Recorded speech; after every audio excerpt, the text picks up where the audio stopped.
Tonight, we investigate an evil entity in a suburban home. Present yourself to me! Uncover the truth about possession. Suddenly she was on fire. And I knew straight away I was dealing with a really bad energy. And analyse evidence of an unidentified flying object. The circle now, that was a ball just a minute ago. It's mine, isn't it? To sort fact from fiction, we've brought together an expert panel of psychologists. I like to observe people's behaviour. I'm very interested in how perception and memory work. And some of the most experienced investigators from the paranormal world. I would love to find out what it's like on the other side. We're always going to be searching for answers. All hoping to see the paranormal captured on camera. What the hell is going on there? Paranormal encounters have been reported across the globe for centuries. Whilst some might be a shock to the senses, most are harmless experiences. But occasionally, events of a more disturbing nature are documented. Possession of the human body is described as a condition where external forces physically take control. In 2018 in Singapore, the bizarre activity of a maid prompted the employer to check their CCTV. What they discovered has left them confused and worried. These videos crack me up, you know. I love that, look at that. She looks very disturbed, very horror movie type, almost too horror movie type. Looks very Exorcist, very Carrie. I do believe that people can be possessed. To me, that looks like somebody just reenacting a scene out of a horror movie. Looks like they're having a fun Halloween party. The idea of possession takes form in different cultures. In the past, somebody having an epileptic fit would have been seen as being possessed, and people would have explained it in that way. And I wonder if those stories get passed down, and those narratives take on different meaning, that a person can actually be possessed by a spirit. Across centuries and cultures, possession has been well documented, and exorcism is the practice of evicting these negative entities who are trying to cause harm to the living. Unlike other paranormal topics, not many believe it is possible. And this has made Ralph Keaton one of the UK's most sought-after exorcists. In 2018, in Yorkshire, England, Ralph was called in to deal with an extreme case by a young family fearing for their lives.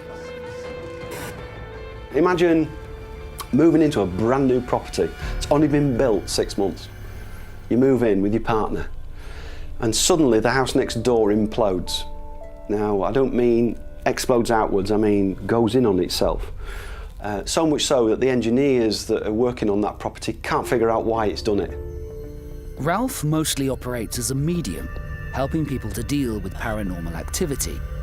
Only rarely does he have to perform exorcisms. I've developed over the years I've been working what I call a malevolent risk category. And they go from 1 to 4. 4 is your average, every run-of-the-mill daily ghost. Poltergeist, for instance, basically things happening around you. Category 3 basically runs into objects flying towards you. Category 2 is if it's physical harm to you. You get cut, you get hit, you get thrown. Category 1 is incredibly rare. They're at the top end, and that's life-endangering. This particular case is what I call a Category 1. It's right at the top end of something you don't ever want to get involved in. Ralph was called in to help when all other options had been exhausted. I took all the keys off them. I took the keys off anybody else. We didn't tell the neighbours too much, and we locked the doors. I left it for 2 days, walked back in, and I promise you it looked like somebody burgled the place. Everything was tipped upside down. Chairs, doors were ripped off, radiators pulled off the wall. I would have had the house rigged up with cameras. If you're going to take the keys off people and you're going to say, you know, let's see what happens, and then you only come back with a photo of something ripped off a wall and a chair stacked up on another chair and so on and so forth, that's not enough evidence for me. The worst scenario was little baby in a cot, the cot sets on fire. So we have to get the baby out quickly. She's got a set of louvered blinds, though they set on fire. And it then led up to her herself, the girl I was dealing with, standing in front of me, and she said, we were in the kitchen, and she said to me, "Can I make you a cup of tea?" And I said, "Yeah, go and make me a cup of tea." She turned around and walked away from me, and I saw a small flame from the floor leap straight onto her leg, and then the next minute, a whole leg went blue flame, all the way up her, and suddenly she was on fire. And I knew straight away I was dealing with a really bad energy. I do not have an explanation for that. I'm not even going to pretend to have an explanation for that. This has always fascinated me. Spontaneous human combustion. For a person to suddenly self-combust is just crazy. You know, if there's no fire underneath, there's no source, why? Why would that happen? I certainly don't have an answer. I'm sure those people don't have an answer. It's terrifying stuff, terrifying.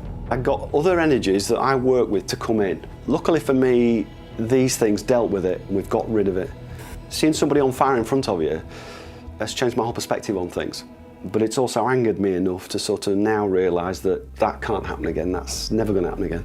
If somebody is doing an exorcism on someone who has been suffering so much and going through internal struggles and is manifesting in their behaviour, and somebody comes along and says, "I can remove that from you," that may cause that person a great sense of relief and release. You could say that is psychologically a very powerful tool. Malicious paranormal encounters are rare, and the reason they happen is not widely understood. In Middlesbrough, in the northeast of England, another family home is also suspected of housing harmful entities. Rose Fox was just 7 years old when her family moved into the property. The activity she experienced was so extreme, she now refers to her childhood home as Hell's House. It looks so welcoming, looks lovely with all the palms and everything. As soon as you walk through the gates, it hits you. It's like a brick wall. The first 3 days I was here, I woke up, and I remember it was 6 o'clock in the morning, and I saw a full manifestation at the side of the wardrobe of a man who had a hat on, pair of glasses, he had a suit on, he had a walking stick, and it was staring right at me. This was just the beginning of many terrifying encounters for young Rose. More and more frequently, I used to feel something on the bed, ripping the sheets off my bed, and I used to try and hold the sheets, and you used to hear it walking around the bed, and that went on for a long time. I've also been strangled by this thing. Literally, I've been slapped by it. My life in this house from the age of 7 years old was murder. You can tell there's genuine concern there. She's almost scared of what might happen next. She's lived in that house since she was a little girl. Now, if you think about children, they are highly imaginative, highly creative, open to learning, open to suggestion and wonder. That is the space that children live in. She may have thought she'd seen something and never said it to anyone and given it meaning, and it might have just grown up alongside her in her imagination. At the age of 21, Rose moved out of Hell's House, away from her childhood nightmare. But when her mother fell ill, Rose had no choice but to return to the property, along with husband Kevin. One day I had a very unforgettable experience, and I remember waking up at about 3 o'clock in the morning. Something told me, open my eyes, and I saw this really long hand. But its finger really got me. His finger was about 12 inches long, and it was pointing straight in my eye like this. And I thought, what the hell was that? It could have been the perspective of the finger, obviously looking a lot longer than what it was, but the fact that he's actually seen a physical hand pointing at him for what reason I do not know. I mean, it may not like the fact that he's coming to the family home and it's sort of, you know, they ain't said nothing, but that's like, get out. I think it is possible there's a risk of fictional contagion across different people's stories. And this can be even more of an issue, potentially, when it's somebody that you really care about. This is a story that obviously has a lot of meaning for his partner, so it's going to be something that he's more inclined to take seriously, and it's going to be potentially something that's going to color what his experiences are. Despite witnessing terrifying events within the house, Rose has never been able to capture proof of anything paranormal herself. So she invited local paranormal investigators to the property to see if they could capture something. The team stayed in Hell's house overnight. They brought along an SLS camera, which maps in shapes when the infrared beams it emits are interrupted. And in Rose's childhood bedroom, they were able to capture this. There's one on the bed right next to you, Marie, and there's one dancing on the bottom of the bed. It's come out of the corner. It's one of them is actually stood on you. It does seem to be mapping in. One looks actually quite like a child. I mean, if you look at the different sizes of the figures, that's definitely interesting. It's stood right on your stomach. I like to see the scientific side of it. If something was caught on CCTV or something like that, I'd probably, if I were them, I would set something like that up in the house to have that more firm evidence. While the evidence is interesting, nothing irrefutable has so far been captured.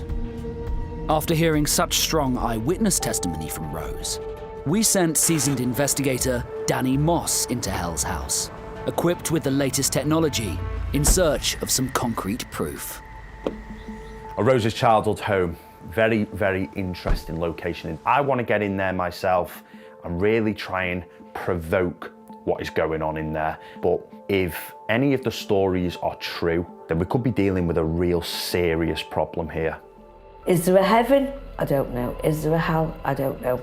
But I do know that for some reason spirits stay on this plane and they're in my house.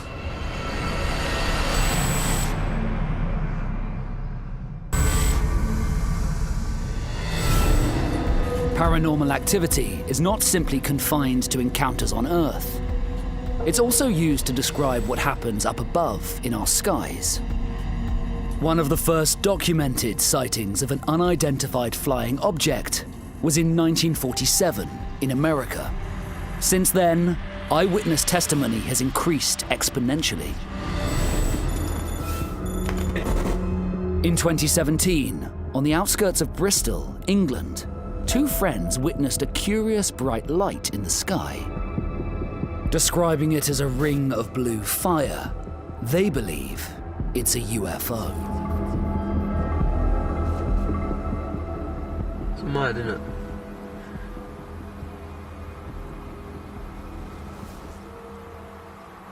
Where'd that go? No, it's a circle. Are they outside? I can't even tell where they are. I would be saying, is it a reflection of a headlight or is it, some kind of star? But then, boom, turns into a circle. Look, you can still see it flashing now.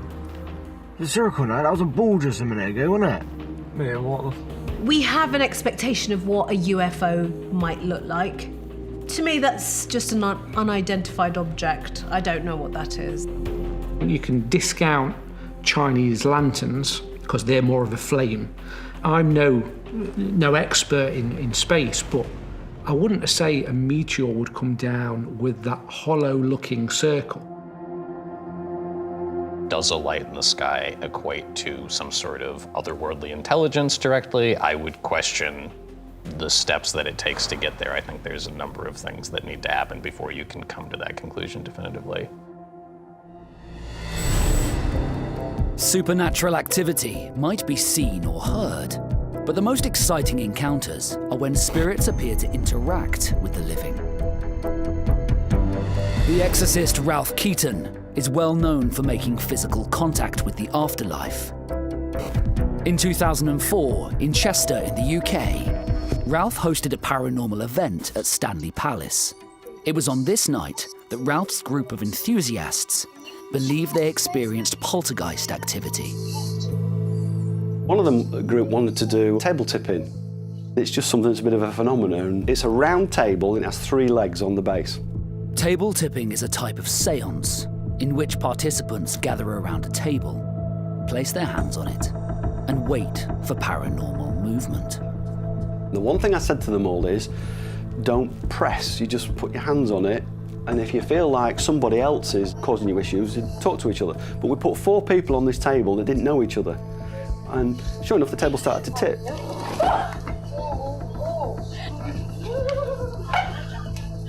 And it started to tip backwards and forwards. Eventually, if you imagine, it's pivoted on 2 legs and the one leg went in the air and it clipped onto the stairs. Then the next minute, it starts swinging its legs around and starts walking up the stairs. Take it up, Jack. Oh my God. Oh my God. He's wedging it behind that. When you watch the footage, you will see the group arguing at each other over who is doing what. And you'll also see the group lifting their hands off it and the table's still rocking. Jack, not you. Not you. He's where? You'll also see the table at one point, it moves on its own. And you see everybody's hands are still here and they follow it. Oh my God! Is that you? Is it Tim? No. Is it then? Is it Tim? Wow. First off, kudos to him for whoever filmed it, because you can see their hands are not on the edges of the table. Nobody's pushing it. If I hadn't experienced something very similar myself, I would have said that as nonsense. First, it started with really subtle movements, and I was a bit like, don't know what to make of this. But soon, it started literally walking the table around the room. I have no explanation for it. So seeing this clip, it doesn't surprise me. While paranormal experiences might be exhilarating for some, they might also be frightening to others. In Middlesbrough, in the northeast of England, Rose has always perceived the entities that she believes exist in her childhood home as negative. Paranormal investigator Danny Moss is ready to begin his investigation at Hell's House and is hoping his unorthodox techniques will attract attention. I consider myself quite different to most paranormal investigators out there, where a lot of people like to be calm in their approach. They like to sit and wait patiently. I'm one for provoking. According to Rose, the spirits could appear anywhere in Hell's House. Danny decides to start with the living room. Okay, what I'm gonna do, guys, is do an S-box session similar to the SB7 spirit box, okay? Except the difference with this, it doesn't pick up on any radio confliction. So the S-box is a brand new design that has come straight from America. The unique thing about this is that it can jam the frequency. So if it was picking up on a voice or a noise in the atmosphere, it will sense that coming through, jam the frequency to allow more clarity to anything that does come through. Now, in previous investigations, I have had incredible evidence through this device, okay? So I want to put this right in the middle of the table and see if we can get anything coming in, all right? Okay, guys, you can hear the white noise, yeah? We are looking for anything that may possibly come through that white noise. Now, if there is anything in the atmosphere, in this room, it will come through that, I guarantee it. Present yourself to me. Present yourself to this man here. Where are you? When you're in the field, you must not, first of all, have aggression, because you don't know if you are dealing with any entities and you are showing aggression or any form of aggression, expect it back. I keep thinking that I'm seeing that curtain move, but I'm not sure. Speak to me now! I want it. What the hell was that? Did you hear that? What did that say? Speak again! Speak again, let me hear you! Holy shit! Did you hear that? That's pretty cool. I'm kind of surprised, though, it answered him, because if somebody was shouting at me like that, I'd be like, no way, I'm not talking to you. But there's definitely something responding. I want to. And that seems like a really clear male voice to me. Speak to me now! I want to. The other response that I'm hearing is, I see you, which is quite clear. Speak again, let me hear you! I see you. Holy shit! Whether it's a conscious response to what he's asking, I'm not sure, because I couldn't quite clearly hear what the response was. But I think there is some kind of energy there. It is the same voice, which is what's really interesting to me. If it's scanning through those frequencies so quickly, you're not going to have the same voice directly after each other unless it is an entity trying to communicate with you. Upon closer examination, it seems as though the electronic voice phenomena captured might be directed at Rose. I want to. I see you. But it wants me. I've always said that. And my husband, Kevin, will tell you, it wants me. He's picked me up off the floor when I've been punched, and he's had to drag me out the house. But it wants me. Wants me, body and soul. But suddenly, the investigation takes an even darker turn, as the energy in the room seems to be targeting Kevin. You got pain in your neck? Yeah, a little bit of pain in the neck, yeah. Where, just here? Yeah. Here. Yeah. Has Danny's provocative approach angered whoever was trying to make contact?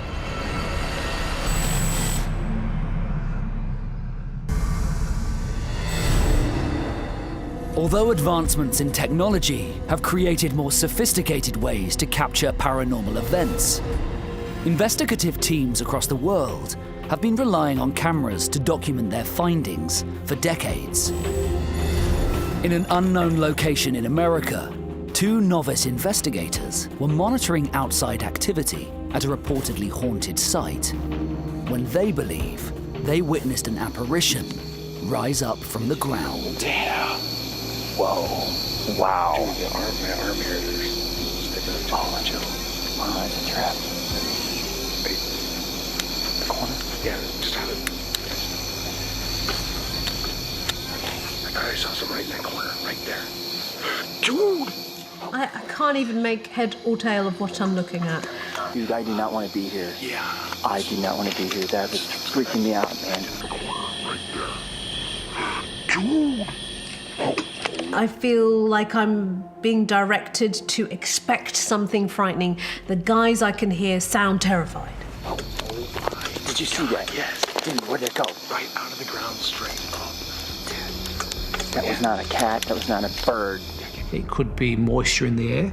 It could be that it is really cold where they are, and it's just the guy behind the camera, his breath.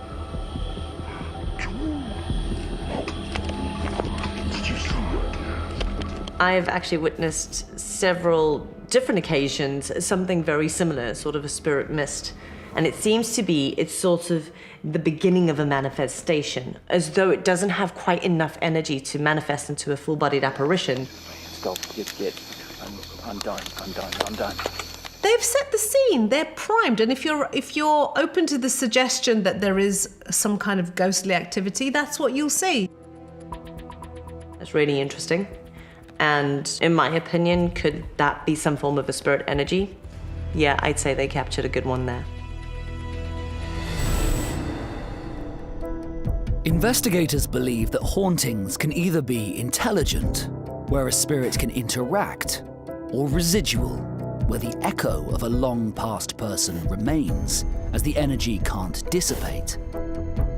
In 2016, in Nottingham, England, paranormal investigator Tony Ferguson believes he may have captured residual energy when filming in the caves beneath the city. As I walked into Nottingham Caves, you walk in through 2 what I call different realities, our reality and travelling back in time. The moment I walked down the stairs, I did a bit of calling out just to see if there's anything around that particular area. And the moment I did, within about a minute or so, these curtains just started moving on their own. So I pulled the curtains round, just to have a little peek round, just to see if there's anyone there, but it's just a dead-end wall. We then moved off from that point to the middle part of the caves, and a lot of the caves there are inaccessible. So I started putting the camera down in different angles, just to sort of see what's going on in parts of the caves that are not accessible. We were doing a bit of calling out, and this smell of rotten flesh just suddenly appeared. Literally, as that happened, I turned around and saw this apparition just shoot past. It's like a whoosh, really quickly. And as I've turned around back onto facing over this part where people can't access, you just see this figure over 7 feet tall, suddenly just walking past, holding a lantern. Are there any spirits here at all?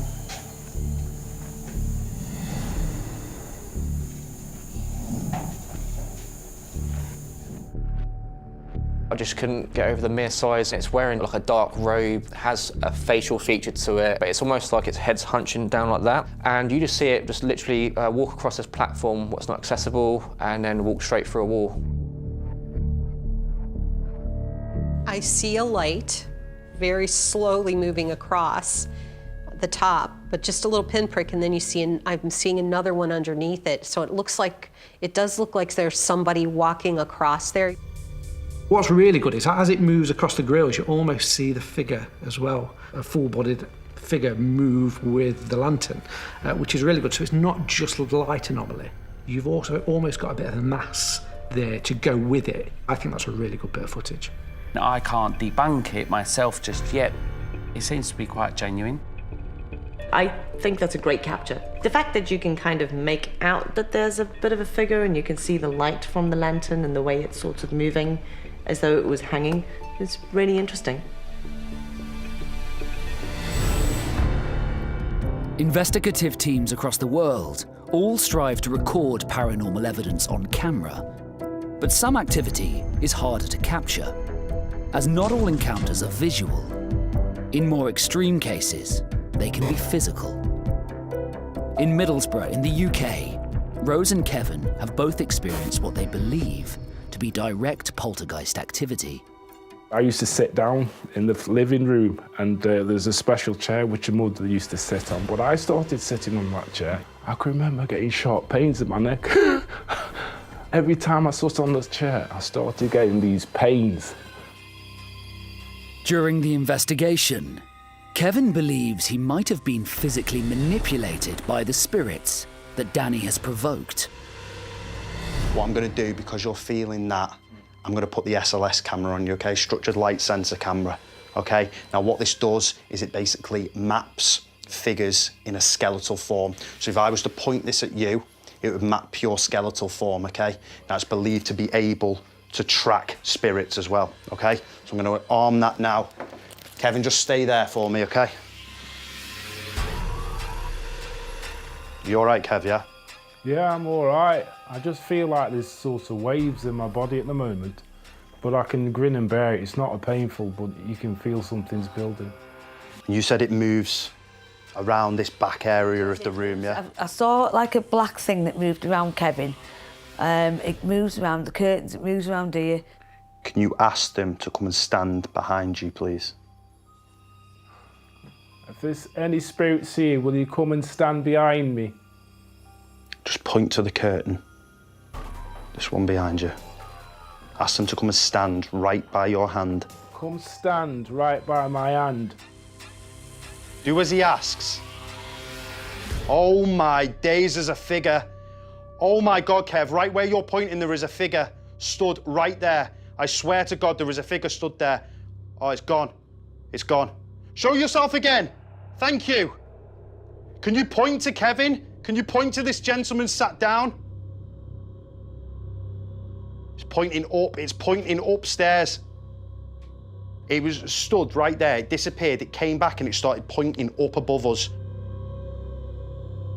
I love that. On command. It doesn't get any better than that. If you can say, come where he's at, and it shows up, that it doesn't really get much better than that. Once you start dealing with fear and the emotionality, that's going to further color the kind of perceptual experience that you have, potentially. He's asked a question, and on command, he's got a response with the SLS, which, is still tried and tested in the field. Yes, it does show a stick figure of what you would interpret to be a human form, which is, impressive. What's interesting about it is that it's in a specific area that he is asking this spirit to stand and having that figure map in, having it disappear, and then asking for it to come back and then seeing it again. Could it be a fluke? Possibly. What's above? Is it telling us to go upstairs? Guys, I think we need to move upstairs. The figure there pointing upstairs is telling us to go upstairs. No, we'll go back up them stairs. And I think we should listen.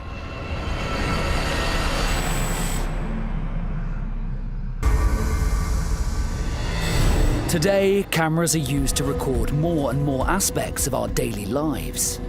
And this has resulted in many brief encounters with the spirit world being accidentally captured. In 2017, in Thailand, a group of motocross riders believe they might have captured a fleeting appearance of an ancient Thai woman. This evidence was filmed on one of the riders' helmet cameras whilst traveling through the woods.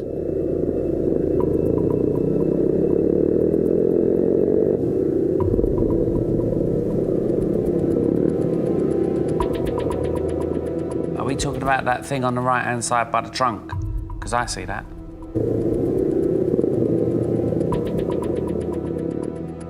Trained eye. I didn't see it the first time through.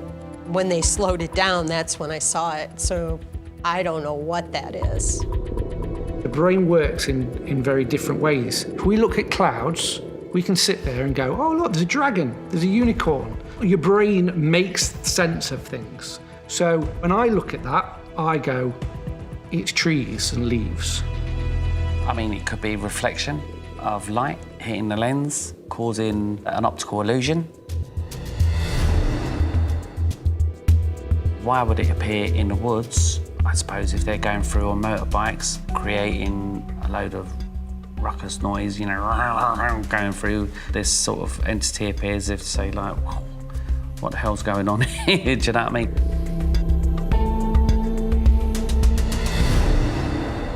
Some locations have such gruesome pasts, it seems almost inevitable that paranormal activity would occur. Bodmin Jail in Cornwall in the UK was built in 1778. It was notorious for executing its prisoners by public hangings. Although the jail closed in 1927, it seems some of its former residents never left. I've heard people's stories of where they've walked in and come out crying because they've picked up on someone else's energy. There's just a lot of anger, upset, emotion. It's just an emotional place. You just walk in there and you know that this place has had a lot of bad things taking place there in the past. Investigator Tony Ferguson has visited many haunted locations, but believes the evidence he captured at Bodmin Jail is undeniable proof of the paranormal. The moment we got in there, I felt like a pressure on my chest. I knew that there was something there. Started doing a bit of calling out, trying to sort of build some energy in the building. My other half came downstairs with me after a while. We started reading up plaques. And there was this one particular character that killed a horse. His name was William. And so I read out the plaque and said, William, are you here? The lights just went dark. I've turned round and it's pitch black and my camera's not picking up the end of the corridor. I could see a figure down there, but the camera never picked it up. I've put the camera down on the actual side. I always leave cameras lying around because you never know what you capture. Within 2 minutes of doing that, this apparition that I saw earlier walked past. It was only when Tony reviewed his footage did he see for himself the apparition he caught on camera. I just see this figure in dark clothing, old style clothing. It's not something people would be wearing in this day and age. It was amazing, absolutely amazing. I was locked in Bodmin Jail for 2 12-hour investigations and had quite possibly one of the most terrifying experiences in all my years of investigating the paranormal in that very same spot as that apparition is captured. It is definitely a really interesting clip. The movement, the height of the figure, everything seems very familiar to me because of my experience. Say you see a manifestation of an entire person, is that thing necessarily a ghost is still an open question. Like what the content of that thing that you're seeing is, there is still a lot of things to be answered about that, even if you have the perceptual experience of seeing a thing. I'm quite impressed with what he's actually caught here. And I know the prison. I would put that in top 5 of the most haunted places in the UK.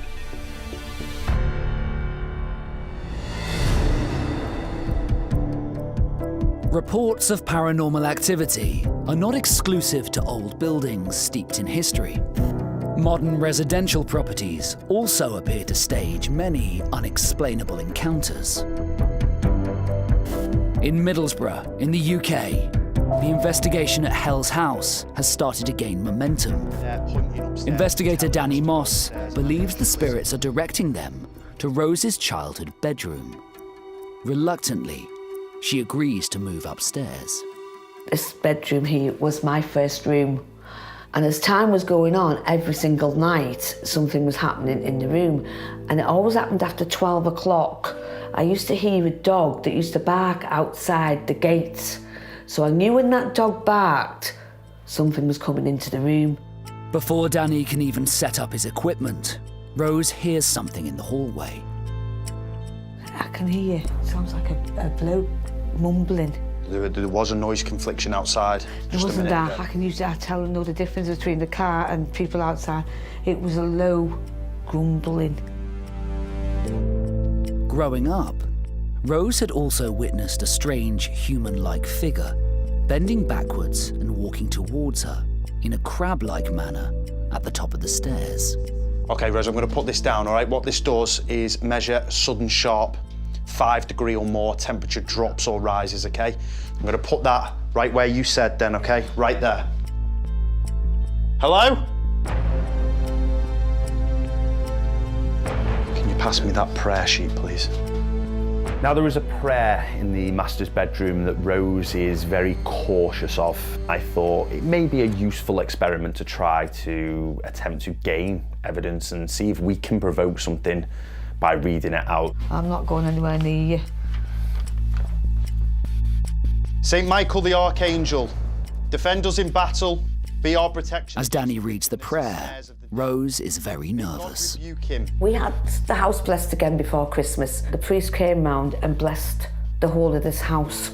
And he said he did a special blessing with salt. And it made it worse. More attacks. I got sucker punched. So we don't pray in this house. What does this mean?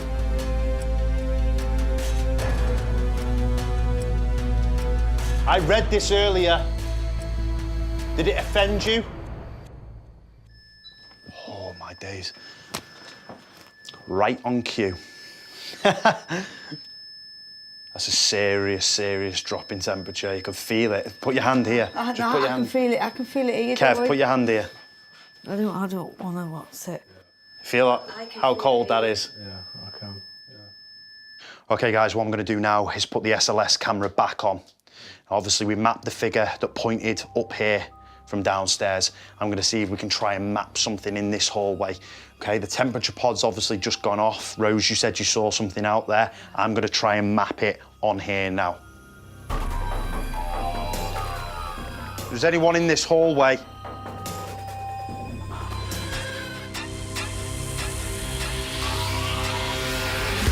Oh, my word. Oh, my God, what is that doing? Did you see that, Kev? What was it? Do you know you said to me there was a crab-like figure? That has just come up on here. I swear to you, that has just come up on here. Kev, did you see that? Yeah, I saw it, yeah. Literally, Rose, a crab-like figure just come across the banister, moved to the side and moved down. I don't want to see no crab figure. That was not human. I swear to God, that was not human. I've never seen anything like that on an SLS camera before, ever. I've only ever seen an SLS camera map something in like that once before. And it is really strange because it doesn't seem to move in any sort of humanoid way. The SLS, along with the fact that the equipment went off right after he mentioned the prayer didn't offend him, I would say that it was probably not a fluke that it happened. On one hand, you've got a machine that seems like it's desperately trying to interpret a figure from the light and the shadow. And then you've got people that are trying to interpret the interpretation of the machine into something that corresponds with, I think, a demon crab. Do you know you said to me there was a crab-like figure? That has just come up on here. I swear to you, that has just come up on here. The alternative explanation is that the machine is trying and failing to create a human figure. You all right? You okay? Yeah, I'm fine. We won't be able to bloody sleep again. Something else to worry about now. No, but I've already seen it with my eyes anyway. In that living room, I saw it moving like a crab.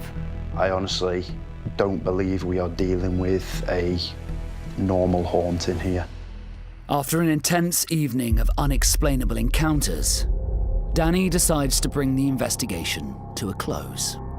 I'm always quite wary of deeming somewhere to be haunted or not. What I can say is that the evidence that I've captured, I do not believe can be scientifically explained. Speak to me now! I want to. What the hell was that? What came through the S-box is undeniable evidence for me because of my past experiences. I know how the device works. I know what it does. I'm more nervous now, knowing that everything that we've seen and experienced in this house, somebody else has seen. The more investigation we do, we'll get a better understanding what is here. Yeah, it'll give us a better peace of mind, I think. I'd be really excited to investigate this location purely because of S-box responses that Danny received. This is two very clear voices. You can clearly hear that I want you and I see you. I want to. I see you. And it's the same voice, and that gets me excited. Even if somebody had come in and been like, hey, these are random noises, here's all the reasons physically, like why this has all these other explanations that seem more plausible than malevolent spirit entities. Even if she was confronted with all of that information, once you're holding on to these beliefs for a period of time, it's very, very difficult to change your opinion about these things. I think Rose as a subject is what's got the haunting, what's got the ghosts or the energy around it, rather than the location. And I think if we looked into it a little bit more, we might be able to see that this energy that's trying to get in touch with Rose might not be as evil and demonic as they think it is. The communication might have gotten more negative just because they're trying so hard to say something. I hate to leap to it being negative, or I hate to leap to it being a demon, but I wouldn't stay around, even if it wasn't meant to be negative. No way. Would I ever come back and live in this house? No. I also wouldn't sell this property to another family, because I wouldn't want another child to go through what I went through. Non-believer, skeptic, talked to my husband, because he was just like you. He didn't believe in anything. He didn't think ghosts exist. He didn't think ghosts could hurt you. Come stay a week in this house and see if you're a skeptic at the end of it. I doubt it. Whether it's ghosts, aliens, or other paranormal phenomena, as encounters happen across the globe, evidence will continue to be captured by witnesses and investigators. But will it be enough to explain the unexplainable?